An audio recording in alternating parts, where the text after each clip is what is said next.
It still seems so weird that she would be saying she's moved to Australia from London and is living in Sydney and thinks that the cost of living crisis here is not as bad. And there it is. That's how a lot of Brits end up living in Australia, to be honest. This is something that as Australians we take for granted. I have heard this from Brits so frequently. $80 for a train trip? Coffees are between $7 and $10 Australian. $40 for a vegan sandwich. It is going to lead to significant changes if this keeps going on. People are getting angry.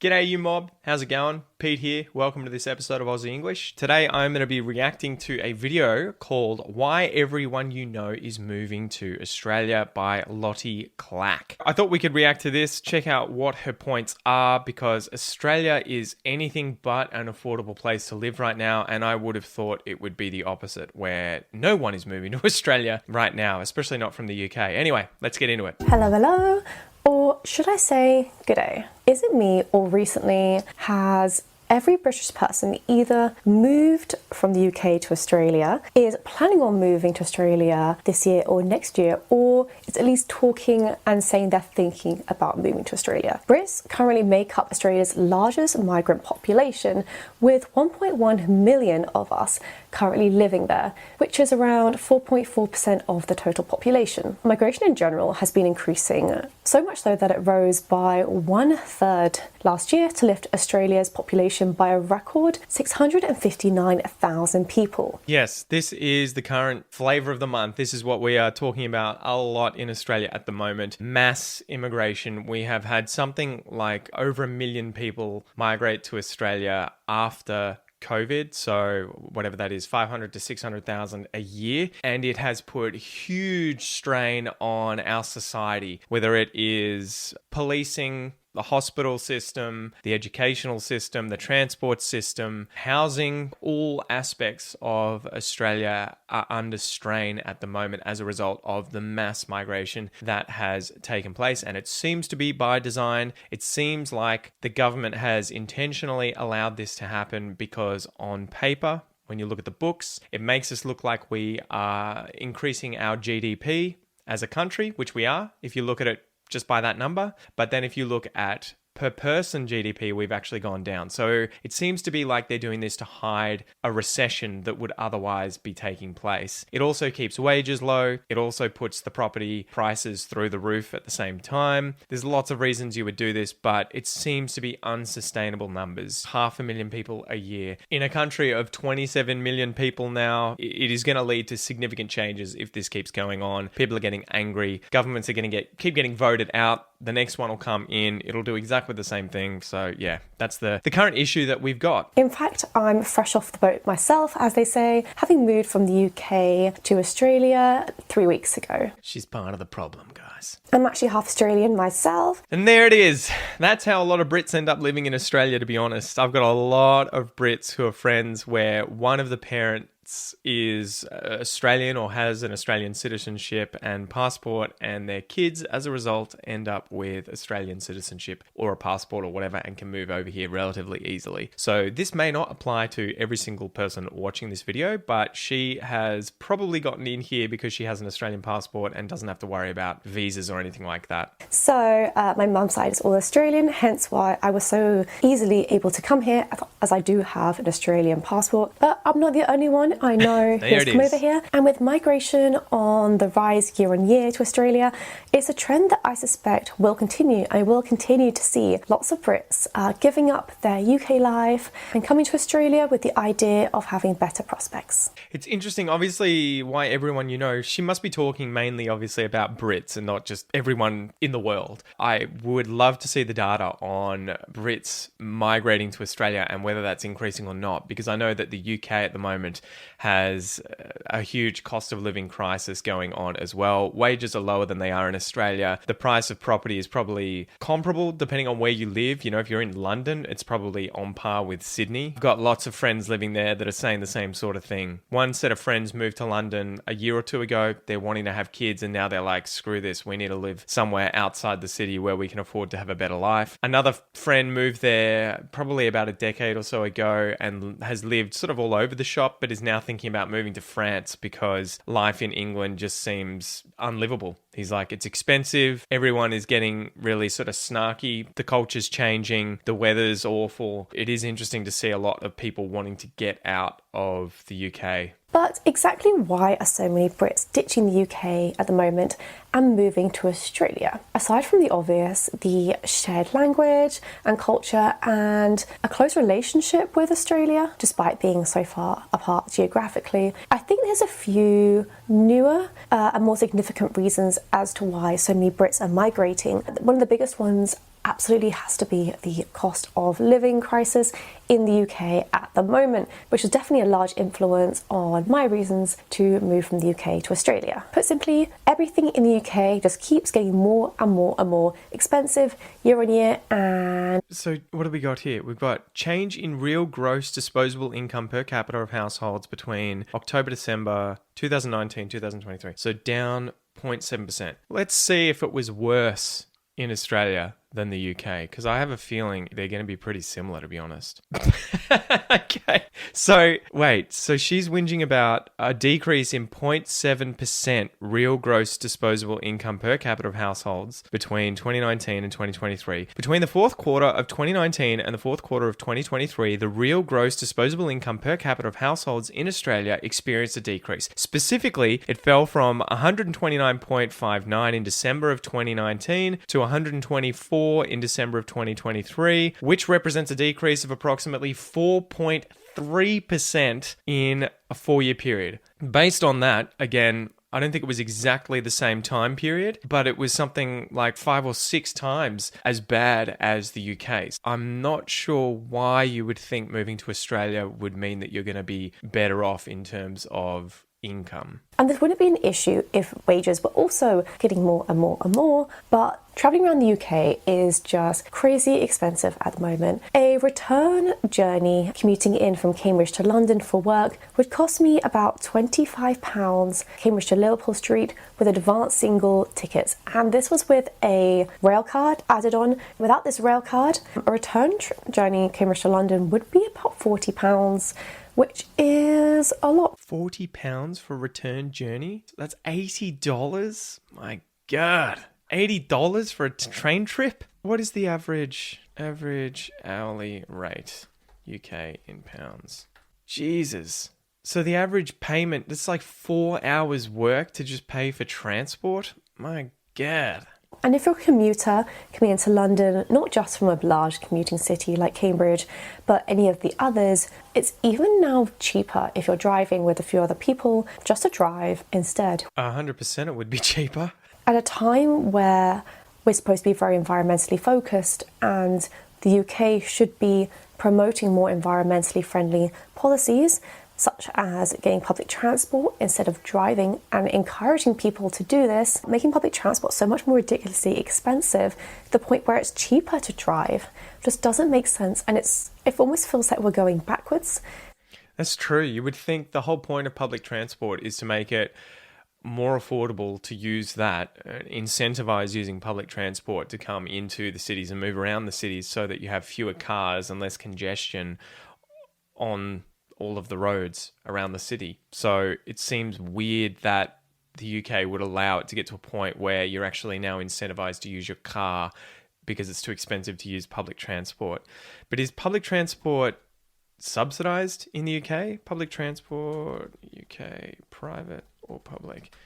Is it privatized? In some cities, including London and Reading, for instance, the bus network operates as a non-for-profit by the local government. This helps keep fares low and services of good quality. In other areas, routes are run by private companies. Is it the case with trains? Passenger services are operated by mostly public train operating companies, TOCs, with private franchises awarded by the Department of Transport in England, Transport Scotland. So I would say that is probably why you are going to have really expensive train tickets in certain areas. I would imagine it is going to be that it is privatized, somewhat similar to the tolls that are paid around Sydney, I think. Again, you guys can correct me if I'm wrong, but I have a friend living in Sydney and he was saying that if he has to use the tolls, it's like $100 a day for him to take all of the different roads to get in and out of Sydney. I'm aware that travel can differ a lot when it comes to pricing in the UK for buses. And we've even got trams and bits, but for a London-Sydney comparison, it is just so much cheaper to travel around within a city here and actually go out and do things.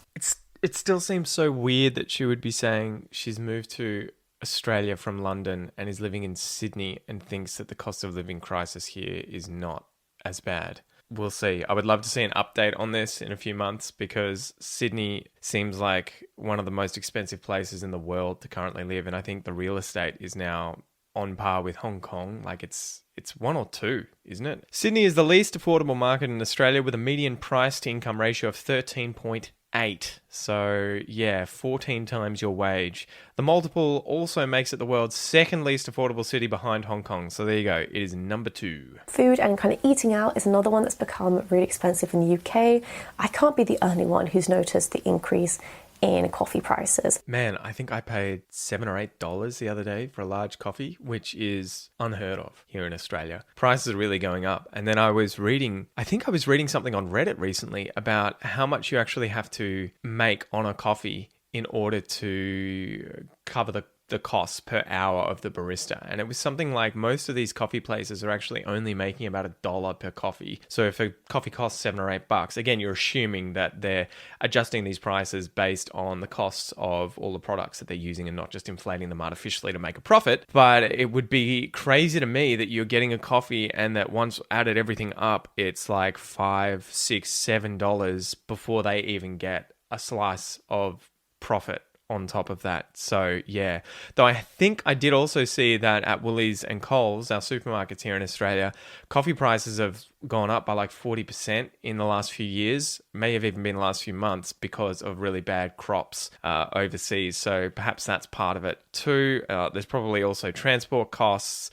fuel costs, labor costs, but it's going to be crazy. I've had to just totally wind back how many coffees I got. Prior to having a mortgage, prior to my kids, ending up in daycare, I was buying 1 or 2 coffees a day, lashing out, $10 a day, which $300 and something a month. Now, if I were to do the same, it would probably be $400 a month. And so I have just had to completely wind back that kind of unnecessary spending and instead make a lot of coffee at home and get maybe 2 or 3 coffees a week out from cafes. So yeah, sorry cafe owners. You're not really going to be paying even less than kind of £3.50, sometimes £4 or £5 for a coffee in London and other major cities. So £3.50 would be, I guess it's about a 2-to-1 ratio. So she's saying that in London, coffees are between $7 and $10 Australian, which just seems insane. It's a cup of milk with a shot of espresso in it. How is it so expensive?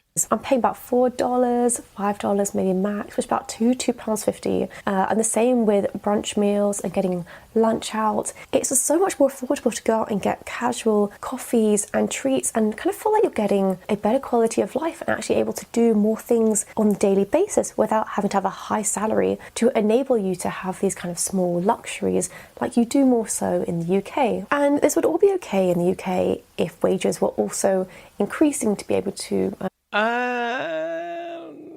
Aussies, Beulah, leave a comment below. How do you find eating out at the moment in Australia? Are you going to restaurants on the regular and getting your smashed avocados like all us millennials and Gen Zers used to do? Or are you winding it back because shit's getting out of hand? I saw this on Instagram. I had to show you guys. So... I got a vegan eggplant sandwich. It's like they forgot to flip the bread with the avocado into the sandwich. Like, why is the avocado on the top? Is that so you can do it? Is that how you meant to eat it? I paid $40, guys. $40. $40 for a vegetarian or vegan sandwich. So it looks like there's eggplant, bit of tomato, some avocado, 2 slices of sourdough, and some other sauces in there. 40 Australian dollars. So this is what I mean, right? The costs of all these things, and it's understandable. A lot of these places aren't necessarily trying to rip you off, but their costs have gone through the roof, and so the only way for them to stay open is for them to pass them on to the customer, obviously. And then you end up in this cycle too of the fewer customers they get, the less revenue they earn, and so they have to push up prices even more in order to try and get enough revenue to cover all of their costs and pay their bills too. I think there's loads of cafes and restaurants in Australia currently shutting or putting their prices up to the point where loads of people are just tapping out and being like, I can't afford this. I can't justify a $40 vegan sandwich. And this would all be okay in the UK if wages were also increasing to be able to match these prices. But in reality, they're just not. Minimum wage in the UK, for example, in the highest age bracket is currently £11.40, whereas here in Sydney, it's $24.10. It's kind of similar. It sounds like £11.40, if that's what she said, is about $22. Sydney, it's about $24-25. I think that's about the same here in Victoria. We're about, I think it'll be national anyway. But yeah, we do have a pretty good minimum wage. But the cost of living makes it pretty low comparatively. Like you go to Woolies or Coles, you stock up on 1 or 2 bags worth of standard groceries, and that's probably like what, $50 to $100.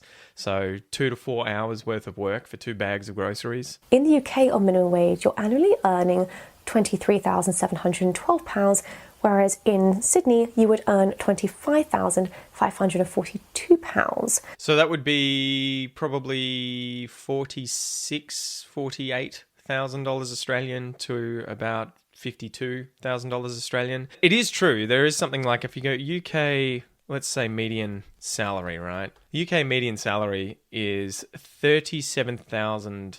$74,573 Australian per year. Okay.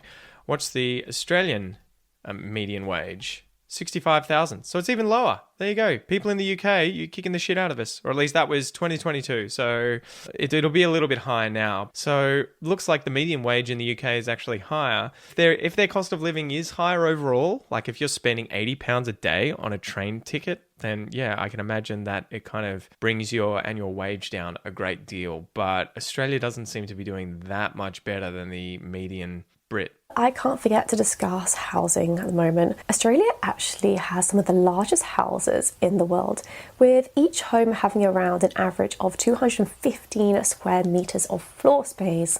Juicy, right?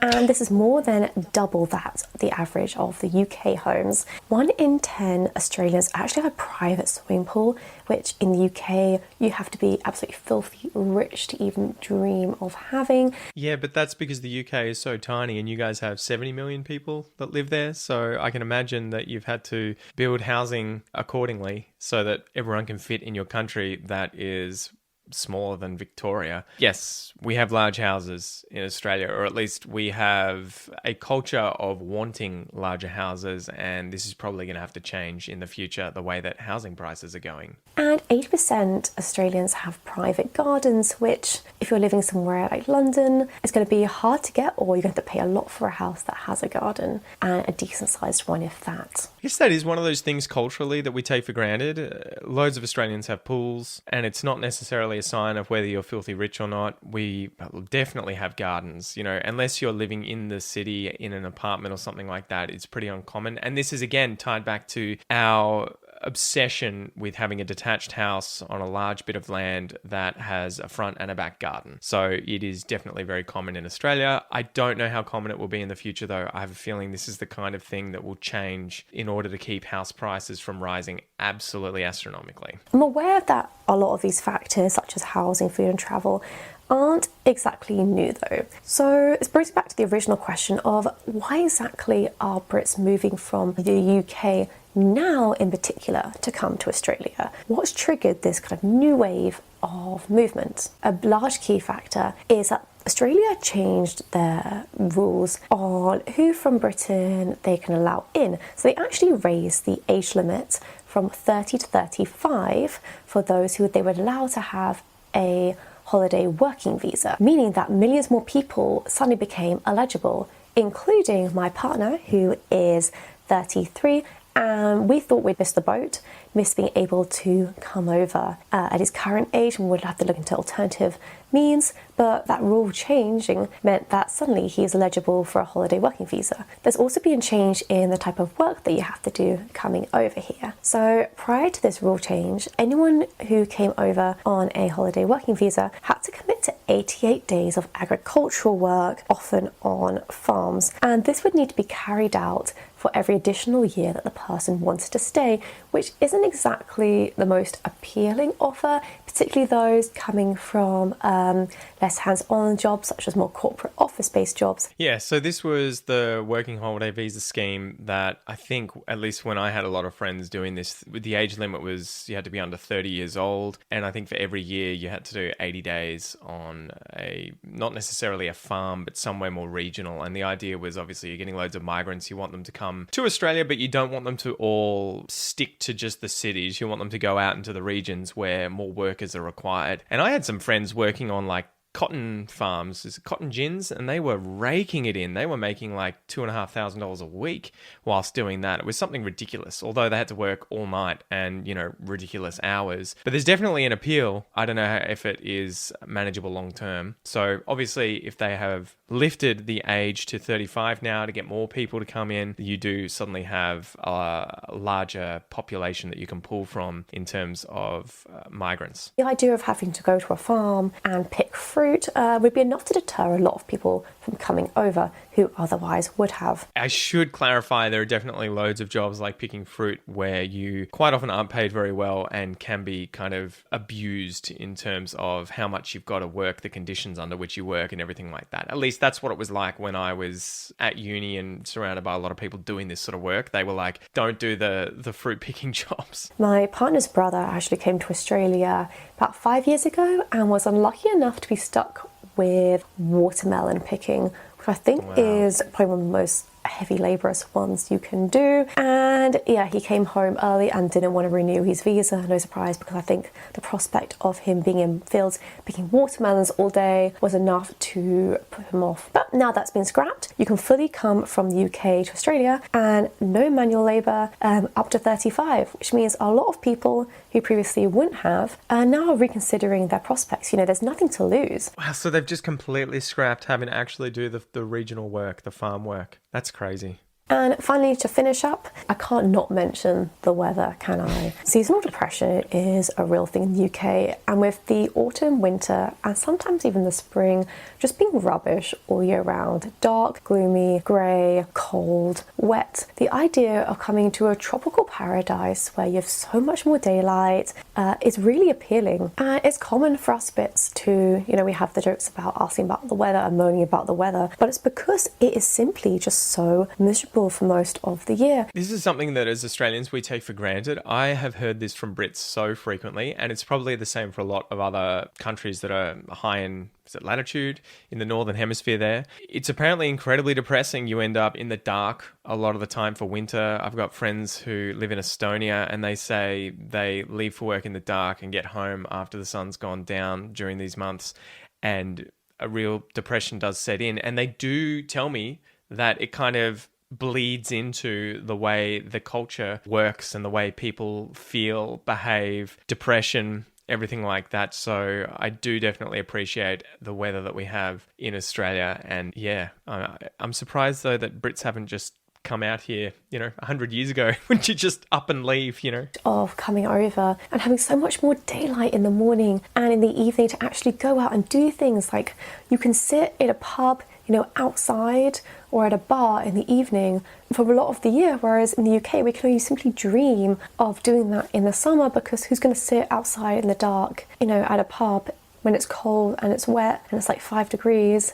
Yeah, no one. That is something, again, I take for granted. We have so many beer gardens here in Australia, and you'll have places to sit in front of pubs, in gardens behind pubs. Restaurants can be like this as well, and it does definitely get really, really appealing and enjoyable during mid-spring and then summer as well, especially when it's not too hot and it's not too cold. Those areas are so awesome at these types of venues. So it is interesting that they don't have them the same way in the UK, but I guess, based on the amount of sunlight they're getting and the temperatures and everything, they probably wouldn't use them. And there's something lovely about the cosy, indoors in the autumn and the winter. But I don't know, is that better than the summer? I don't think so. And with so much more light and weather here, it's no wonder that there is generally a much more active and healthier lifestyle culture here in Australia, with outside activity being promoted so much more. I feel more like I'm thriving and actually living better than I did in the UK. And I know you're only thinking, but Lottie, you've literally been there 3 weeks. How can you be saying this already? And it's true, it has only been 3 weeks, and I'm conscious that this might just be the honeymoon phase. I have a feeling it will be. We'll see. We'll see what happens. You know, it'll be interesting to see when she's wanting to buy a house, how she goes. Anyway, that's enough for this video, guys. I would love to know what you think. Is everyone wanting to move to Australia at the moment? Is the cost of living in Australia actually a lot better than places like Great Britain? YouTube reckons you're going to enjoy this video next. I'll see you there.